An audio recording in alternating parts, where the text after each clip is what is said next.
Hello ladies and gentlemen, and welcome to Travel in the Know with me, Philip Saunders, from London Gatwick South Terminal at 8:32 p.m.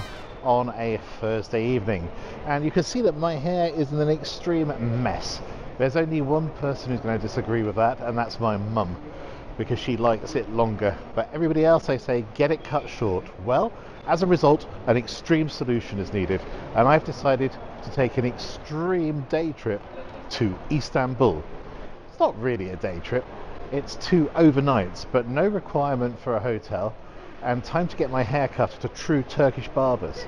How much does this cost? Well, many of you know that I delight in taking advantage of the Wizz Air all-you-can-fly and multi-pass, and as a result, this journey is going to cost me around about £20 return, and I'm pretty pleased with that, because when I had a look online at the prices of British Airways and indeed Wizz, if I'd bought the tickets right now, it would have been a whole lot more expensive. In fact, I've really saved enough money that I could go completely crazy here in the duty-free shop. Just going to take a quick look at my iPhone. Had I bought these flights, and that's basically leaving now at around about 9:50 in the evening and arriving at Istanbul something like 3:50 in the morning, and then coming back on Saturday morning, and that is leaving at 4:45 a.m, which is what I'm going to do. So I'm not sure what time that gets back here, but I think it's about 7 in the morning, something like that.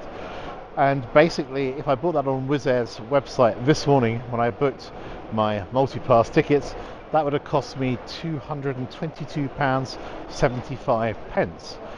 British Airways, with flights at relatively similar times, actually for my purposes of an extreme day trip, I'd say not quite as convenient, but that would have cost £392.82. So when the Wizz Air multi-pass works, it really does deliver fantastic value, there's no question about it. And on this occasion it's particularly good because too often I've been able to book an outbound ticket without being able to book a return, because remember, you can only book between 3 days and 3 hours directly before departure. But on this occasion both flights have been available, and for my extreme haircut, extreme day trip, I am extremely happy. So well done Wizz Air, and let's hope that everything now goes to plan. Wow, look, that's really handy. An ATM selling US dollars, euros and Turkish lira. That must say quite a lot about the number of flights to Turkey from Gatwick South Terminal, presumably not just Istanbul, but also places like Antalya and Dalaman. Back down the other escalator now. Now, not everything has gone according to plan. Unfortunately, my famous hack or travel hack on Wizz Air in terms of seat selection has not worked. I selected my seats almost exactly 3 hours before the flight, so 5 minutes before check-in closed, and I could see unfortunately on the screen that there were 1 or 2 pesky middle seats that were still unfilled, and you've guessed what happened, it gave me one. So it doesn't always work. This is quite a long flight to be sitting in a middle seat, but at least it's 2B, which is in the second row, so I should be able to get off the aircraft into passport control quite quickly. There's a great selection of destinations from Gatwick South, and having a look over here, you can see a lot of them are indeed in Turkey and Spain. Very welcome. And in recent times I found that more and more airports are actually removing the charging zones, so it's good to see London Gatwick still providing this critical service for so many people. It's gate 20, off we go.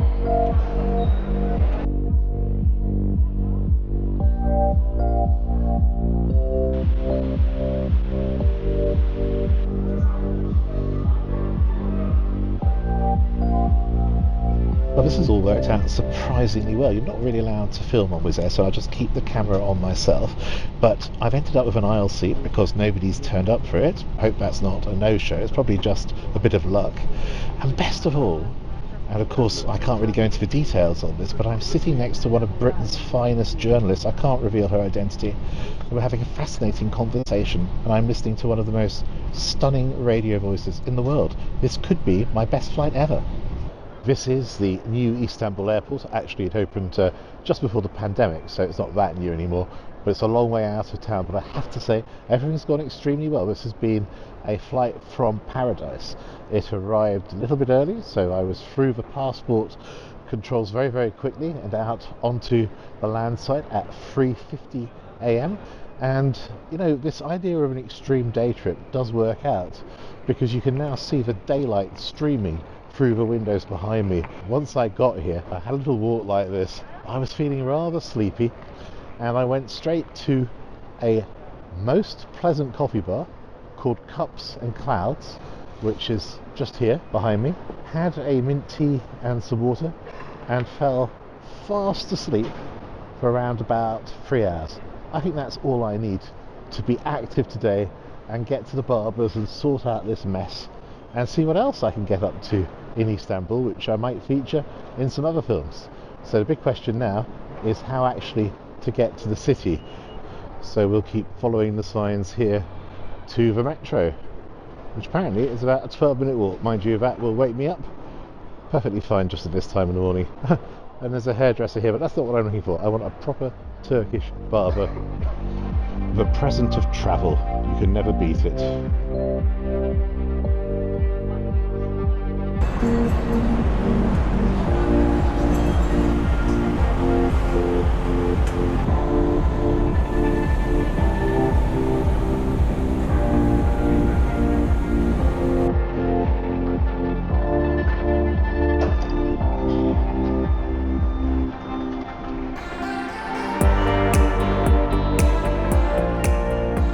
This has been quite a long night, hasn't it? But it's worth it, because I'm now on Taksim Square at the very heart of Istanbul. Certainly not its most beautiful square, but it's enormous, and it does have the advantage of having the very smart Cafe Marmara here, so I can have a little shot of caffeine. I'm going to have a cappuccino and a croissant with an almond filling. Then together we can resume the search for a Turkish barber. I'd imagine there's one or two around here.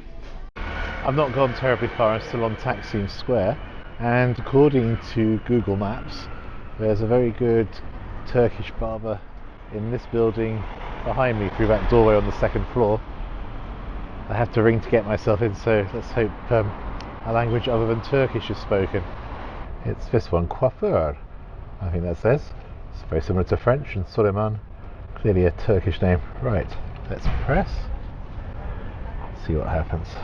Doors open, maybe. So I have found the best barber. Berber? How do you say it in Turkish? Berber? Yeah. Süleyman Ali, yes Ali, Name Ali. Suleiman Ali. Ali. Okay, teşekkür ederim. Taksim Beyoğlu. Taksim is great. We're right in the center of Istanbul, Taksim Square. We're going to speak German because many people in Turkey speak German, because there are very close relations between Turkey and Istanbul. In fact, Berlin is one of the largest Turkish-speaking cities in the world. My hair is a mess. How will I explain what needs to be done? I'll try, but I know that being here in Turkey, I'm in really good hands. Also, es muss viel kürzer sein. Ja, also ich würde sagen, also in England sagen wir 1 und dann hier auch viel kürzer, aber ich möchte, dass mein Haar immer nach vorne in beide Richtungen, genau, und auch nicht zu kurz, weil ich will nicht so sein, verstehen Sie? Ich will, dass es nach vorne kommt und lang bleibt. Okay, alles klar. Und alles klar? Alles klar. Ich lasse mich in Ihren Händen. Jawohl. I'm just saying that I'm going to leave myself in these, no problem, in the hands of this expert. Kein Problem. On Google Maps, lots of people say very nice things about Suleiman. So this is also very good. I came all the way from London for a haircut. Ja, zwei Onkel. Zwei Onkel. Deutschland. In Deutschland. Darmstadt. Darmstadt. Bonn. Bonn. Ja. Sehr schön. Sehr schön. Great. Oh, so that's nice. That's a cologne straight away. Köln. Kölnisches Wasser. Yeah. Eau de Cologne in my hair straight away. Oh, I think I'm getting a head massage as well. Do you know, it already looks better even without being cut. It's a rather different experience to southwest London.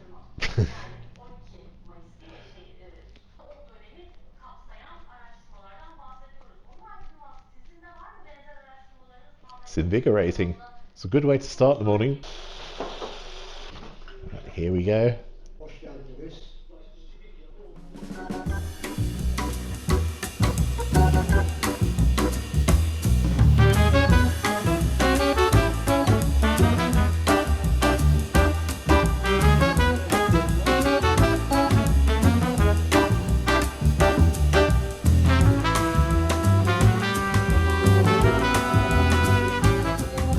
Yes.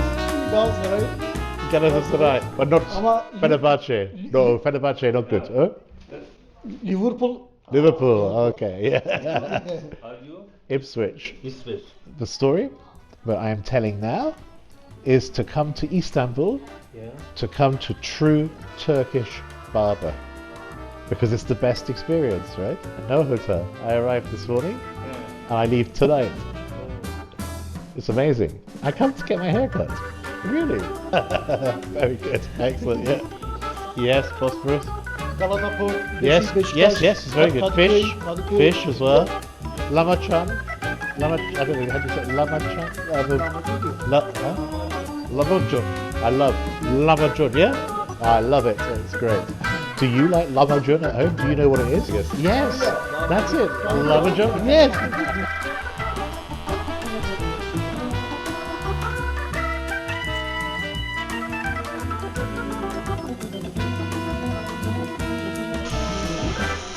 Oh, this is something unusual.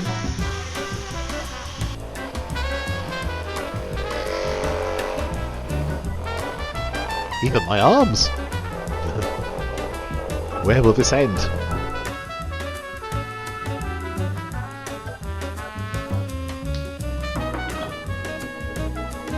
Never before has my hair been given such brilliant treatment. Never before have I felt so confident. Alles klar, wunderbar, vielen Dank. Teşekkür ederim. You might ask why come to Turkey to go to the barbers, but Turkish barbers, it's a really special experience and I really recommend it. The attention to detail, to the grooming is amazing. Every hair seemed to be examined and cut to be perfect, and also very famous for how they layer hair. Really, it's a heck of a profession here, and precise razor cuts, precise trimming. And obviously, I haven't got a beard, but if I did, they could do intricate beard shaping. You can obviously have a traditional shave as well. And every time you're going to get a flawless result. And I really believe that's true. It cost £14, which is a little bit less than I pay back at home, but you can't really compare the experience. I mean, I don't get massaged back in the UK, with all truth. And the kindness of the people here, I've had some tea and now I'm having some Turkish coffee, is great. And Turkey is well known for every aspect of hair. You know, there's hair grooming, but also there are surgeons who perform thousands of procedures for hair transplantations every year, and they're generally considered a world leader. And all of this tradition relating to hair grooming dates back to the Ottoman Empire.